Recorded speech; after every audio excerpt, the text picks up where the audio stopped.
Good morning, sixth grade. So today we're going to continue on with our conversation about changes of states of matter in the conversation of the water cycle, okay? So we were talking about how water is it's really important that water goes through this change from a solid to a liquid to a gas and then back to a liquid and then sometimes back to a solid and on and on and on and on and on. And the reason why it's so important is because water is so essential to our existence, right? It's so our cells need water. Our cells are actually made up of 70% of water. And so it's really important that we have the ability to have water available to us, right? And so this cycle allows for water to constantly be available. We talked about plasma slightly, just so that you can kind of have an idea of what plasma is, and this concept of ionization, right? When atoms turn into ions, which means that they have some sort of charge, either a positive charge or negative charge. And then we have this mixture. One of you asked me the question yesterday. I believe it was you, Ari. Ari asked me the question, what's the difference between plasma, the state of matter, versus plasma in your blood plasma, which is a great question. And basically to that, and I mentioned it on the Zoom class yesterday, but I'll reiterate it here in the recording for anyone who missed the class yesterday. This plasma is this mixture, right? In our blood, we have a mixture of lots and lots of different things. And when we talk about a plasma as far as a state of matter, what is this mixture? This mixture is the different ions, the positive and the negative charges. And it's that mixture, right, that allows for the flow of electrons and for electricity to be produced, right? And for some of you who have already done the research, what in your house uses plasma, we encounter it all the time. We encounter it every day, and so it's really something that we are familiar with, but not necessarily understanding or knowing that it's plasma that's happening. Okay, so what I want to actually talk about today is the temperature. Okay, so we have this little experiment going. Hopefully, most of you had already started, where you have some ice in the freezer. Some water that you put in the freezer, some alcohol in the freezer, and I want you to do is transfer it into bags and take the temperature, and then I want you to record your temperature. Now, your temperature that you're going to be taking is in Fahrenheit, but in science we go by the standard international units of measurement, and that in temperature, that's going to be in Celsius, okay? So what I want to do today is I want to draw out a graph for you to show you how that change comes about and at what temperatures it comes about, okay? So this is specifically for water. So changes in states of matter graph, okay? But this is specifically for H2O, okay? This graph is specific to H2O because different things are going to change at different temperatures. And we kind of touched on that yesterday, okay? So I'm gonna make my y-axis, my x-axis. And I'm going to, let me make this a little bit longer, okay? And what I'm going to do is I'm going to add two different temperatures. So if this was at 0 degrees Celsius, and let's say up here it's 100 degrees Celsius. So I have my difference in temperature. And basically, what is going to, let's do this in blue. So specifically for water.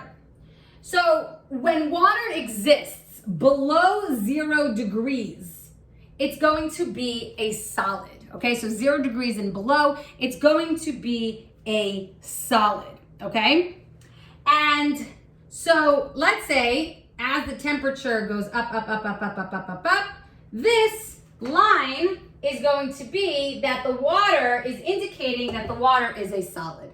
But now as the temperature, okay, so the temperature is slowly rising on this y-axis, right? There's gonna be various different temperatures. Now I'm just drawing a bunch of little lines. I'm not really calculating what the value of each line is, but you see that there are different points on that y-axis. I only showed you the 0 degrees and the 100 degrees, right? Because those are the two significant temperatures that we're gonna be talking about. But as it's climbing in temperature, this axis represents the temperature. So that's its temperature right there. This axis represents the temperature. Okay, so as it's climbing in temperature, what is the state of matter going to be? The state of matter is going to be a solid. Well, what happens when it gets to 0 degrees Celsius, okay? What happens is that this solid is now going, the temperature is going to stay at 0 degrees Celsius. However, the actual substance is going to be a solid and a liquid. So it's going to basically exist in two different forms, okay? Well, some particles are going to exist in they're not the same particles are going to exist in two different forms. Some particles are going to be solid, some particles are going to be a liquid. So this H2O, let's say I have 10 H2O compounds in this sample, okay? Let's say 5 of it's going to be a solid, 5 of it's going to be a liquid. Now, until all 10 turn into a liquid, so now we're increasing in temperature, okay? So until all of those 10 compounds of water are going to be a liquid, okay, let's say it's 10, it could be 100, it could be 1,000, it could be a million, okay? But let's say we're starting off with all of them being a solid, okay? We're just gonna give the sample size of 10, so it's easier to think that way. So I have 10 water molecules, okay? So let's say 5 of them are going to turn into a liquid, but 5 are still solid. Up until all 10 are going to be a liquid, it's going to maintain this temperature of 0 degrees Celsius, okay? So, and we're gonna talk about why, but soon. Now, once all of those 10 particles, by the way, I hope you're able to see this line. Maybe I could do it in black so you can see it more clearer. So this line is basically a straight line and it's a solid slash liquid, okay? Solid slash liquid. So under 0 degrees Celsius, it's all solid. Once you get to 0 degrees Celsius, it's a solid and a liquid. They're existing, some particles are existing in different forms, and depending on, what we don't know exactly how many, but what we do know is that when all of them switch over to a liquid, now that temperature could rise, okay? So once all of them have become a liquid, now this temperature is going to rise, okay? It's gonna rise, up until it gets to 100 degrees, okay? Now, this we said was solid. This is a solid and a liquid. This is just liquid, okay? So that H2O is going to exist just as a liquid up until it gets to 100 degrees Celsius, okay? I think at this point it's 100 degrees. Okay. Just want to make sure that the line is right.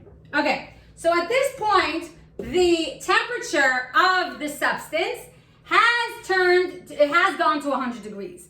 Now, when it gets to 100 degrees, we know that at that point, that's when all the particles can now turn into a gas, right? Those water particles are now not going to be a liquid anymore. At 100 degrees, it turns into a gas. And by the way, what does temperature represent? Temperature represents the movement of the particles. So the faster they're moving, the difference their phase of matter, right? So under 0 degrees, they're moving really slowly. They're a solid. At 0 degrees, it's between a solid and a liquid. Sometimes they're just vibrating in place. Sometimes they're flowing past each other. Once all of them are able to flow past each other, now all of it turned into a liquid. Now that temperature can rise, okay? So now that, and by the way, these are measured temperatures. This is how we would be measuring it. So now, as we're measuring it, the temperature is going up until it gets to 100 degrees Celsius.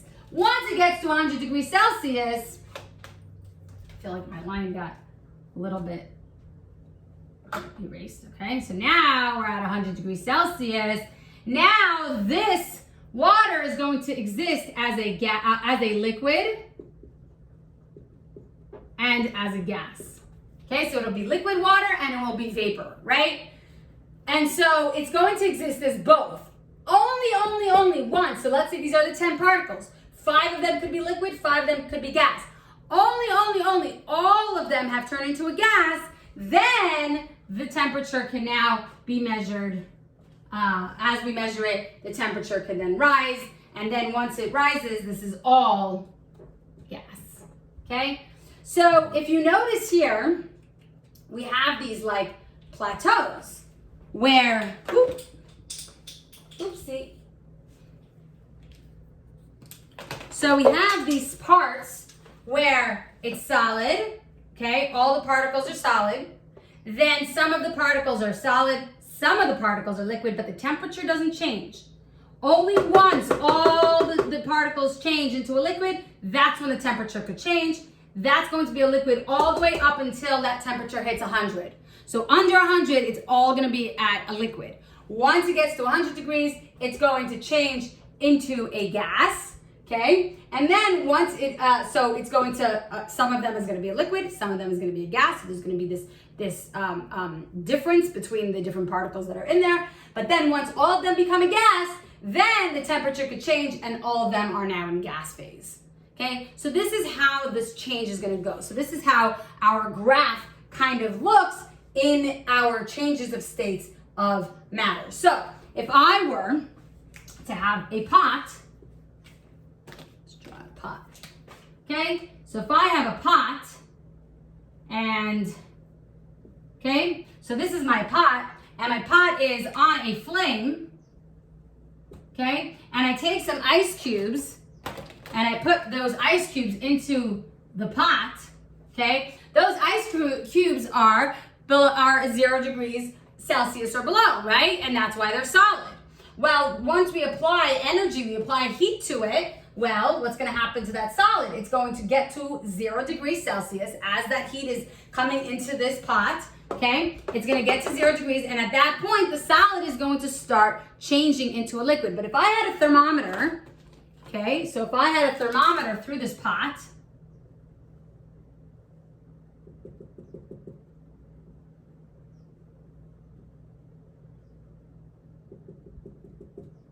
okay, so if I had a thermometer through this pot to measure the temperature, so at this point when they're all solid, the temperature would be at the temperature of that the water particles are going to be at or below 0. Once all of them change into a liquid, so now it's no longer going to be ice cubes anymore. Now it's going to be a liquid. Okay, now the temperature, once it all turns into a liquid, now the temperature, my thermometer would read the temperature is going higher and higher and higher. Now, once the temperature reads at 100 degrees, now we're going to be at both liquid and gas phase. At that point, the gas is going to start being produced, right? And until all the gas particles have been produced, that temperature is not going to change. It's going to stay at 100 degrees. Once all of it turns into a gas, it changes from 100 degrees, and now it could be measured higher than 100, and at that point, it's a gas. By the way, a lot of times, if you are boiling something, that vapor that's above the pot is actually hotter than the water that's in the pot, okay? Because vapor could be at temperatures much higher than 100 degrees, okay? So sometimes vapor can burn, right? It's very, very, very hot. Okay, so that's basically how it works, okay? So once these water particles now start turning into gas particles, okay? By the way, I have the lid on here. In order for the gas to escape, it would need to, the lid would need to be off for the gas to go out into the atmosphere. By the way, if that lid is still on, those gas particles, the pressure is going to turn it back down into a liquid, well, depending on how tight that lid is on the pot, right? If it's too tight, it will create enough pressure where it will actually turn back into a liquid, okay? But let's, given that this pot, let's say we take off the top of the lid of the pot, right? So it's an open pot, right? These gas particles are now going to be able to escape into the atmosphere. And so what we used to have as a solid is now a gas that is dissipating into the atmosphere, but these temperatures could be higher than 100 degrees now that all of them have turned into gas particles, okay? So it started off as a solid, turned into a liquid, and then turned into a gas, okay?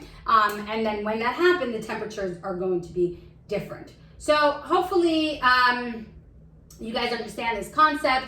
Again, the energy is coming from this heat source, and that heat source, that temperature, right, is going to change the movement of the particles, right? How are the particles going to change? It changes because how fast or how slow it moves. That's what we are measuring when we measure temperature. Okay, I think that is, the explanation.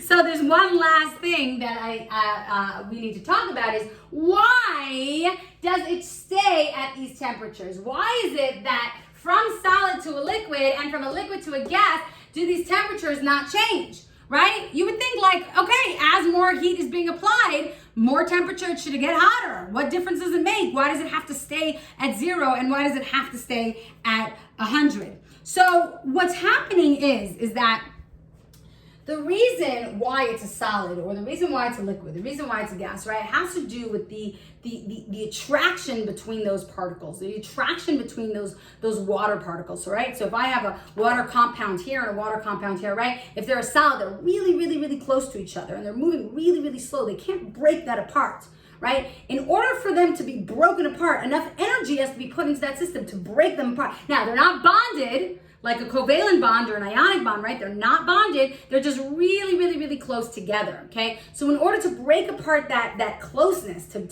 tear them away from each other, energy has to be input. So that energy that normally would be used to increase the temperature is being used to break those bonds. And because of that, the temperature stays the same, okay? So either that energy is used to increase the temperature, right? Or the energy is used to break those bonds. It's not really breaking bonds. I don't want to use the word bonds. More break the attraction, right? Break that closeness. Okay, so like to bring them further apart because they're not bonds, guys. Okay, they're two separate molecules. It's like two separate magnets. Let's say these are two magnets. It's two separate magnets. They're just close to each other. They're just near each other, but they're not. They could be separated, right? How could they be separated? They're separated because of the energy that is being input by the heat.